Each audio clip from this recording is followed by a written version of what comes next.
Sri Lanka stormed through round one last time, and it was kind of carnage for everyone they went up against. And it meant that they looked like a slightly better team, especially when you looked at their stats, than they actually were. In the main round, they went 2-3. They probably should have beaten South Africa, so it could have been 3-2, but it was a bit mixed. But it was very clear that they were building a much better team. This is the last knot. My dad told me to say this.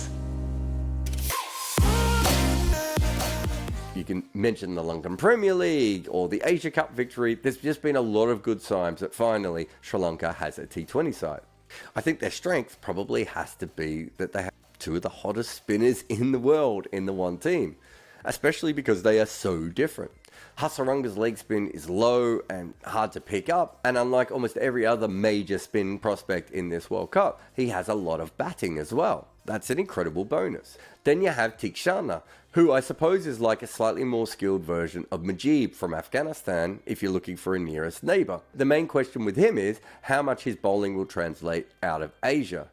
However, if he is a lot like Mujeeb, and that's more me saying it than anyone else, Mujeeb did pretty well in the Big Bash for years, and Tikshana has actually played 5 matches in Australia, and he did pretty well in them as well. It might be weird to look at this as a strength coming into Australia, but the Big Bash has proven that spin is always important there, and these two spinners actually make sense for Big Bash teams, and so they might prove to be a very good combination.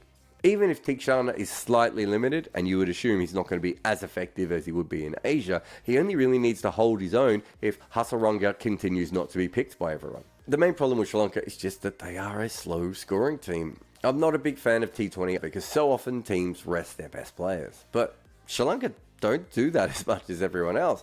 And so we know that they've had a pretty strong 11 for most of their games, and so this is a huge concern.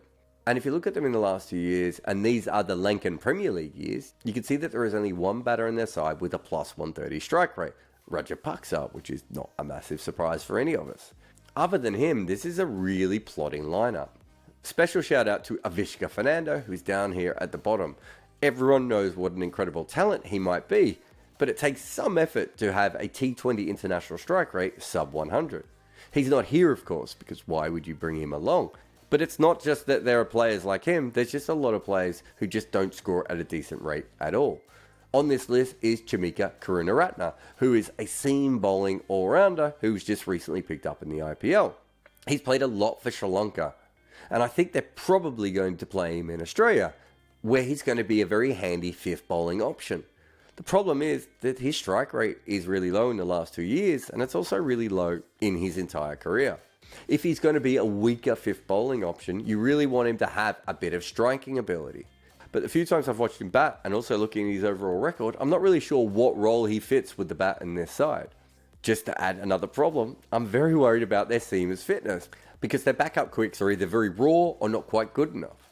This is going to be a huge issue coming into Australia if 1, 2 or 3 of their main seamers are not available to them. The best case scenario is clearly that they should win all 3 of their games here, go through to the next round, and get through to the finals. And once you're in the finals, it's about matchup and pitches and tosses and all those injuries, I don't know, everything else, right? You've got a chance of winning. That's the absolute best case scenario. Looking at what they've done in the last year and a half, I would think that is slightly optimistic for them. I would say that the best case scenario for Sri Lanka is really getting through the early round easily, playing good cricket in the second round, and being in the conversation for the finals. If they just miss out, I think that's okay. What they don't want to be in a situation is early on, they don't even have a chance of making it through to the finals. The worst case is obviously they could get rolled by the Namibian lefties or even the Dutch quicks. But I think at worst, they should only lose one of those games. And that would mean that they would still get through to the next round, but there they would struggle a little bit more.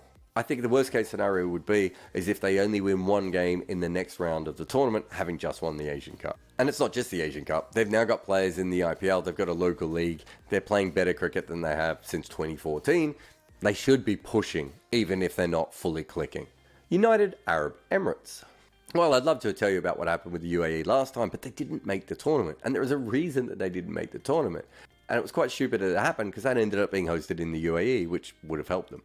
In fact, even before the qualifying for the last World Cup, they played pretty well against Scotland and rolled them quite cheaply. The problem was pretty much everything from that moment onwards. everything in UAE cricket fell apart. They actually lost 5 of their players mid-qualifying tournament. Some of them just leaving the country forever, others getting caught up in fixing controversies. It was horrendous. It's actually probably under-talked about. I don't think we've ever seen a situation like this before, where a team didn't have 33% of its squad available to it through no injuries. In fact, if you want to know more about it, and you really should, my first ever podcast was actually on that topic. I still am fascinated about it. So in the last 2 years, Wasim and Aravind have made a lot of runs, and they also do it pretty fast as well. Aravind moves around the order a little bit. I suppose he's best around number 3 or number 4. He's also a keeper. Wasim is the opener, and he's been absolutely incredible. And I don't want you to think that all this form has been against terrible teams, because they've actually played against Ireland quite a bit in that time. And for Wasim, he's had 5 matches against them, and he scored 200s. And it's worth noting that those were in separate series as well. There is certainly something to him as a player, even if it's still very early on in his career. Weirdly, Wasim is not the only one who enjoyed Ireland. Kartik Mayappan is their young leg spinner, and he's only played 10 games. As strengths go, it's a little bit flimsy, but go with me a little bit because he's averaged 14 in those matches while going at 7 runs per over. In 2 games against Ireland, he has taken 5 wickets, and of course it is worth pausing to mention that Ireland, generally not very good against leg spin, it does seem that there is something to him. He's going to be very tested at this tournament, but this team is still assembling after what happened to them 4 years ago, but they have been playing good cricket coming into this tournament. The problems are really clear. Before we even get to the holes within their side, the problems are that a lot of their players haven't played a lot of cricket. But even the UAE has played almost no T20 internationals outside of Asia. Their last 2 tours were Netherlands and Scotland as well. It's not exactly preparing you for Australian conditions.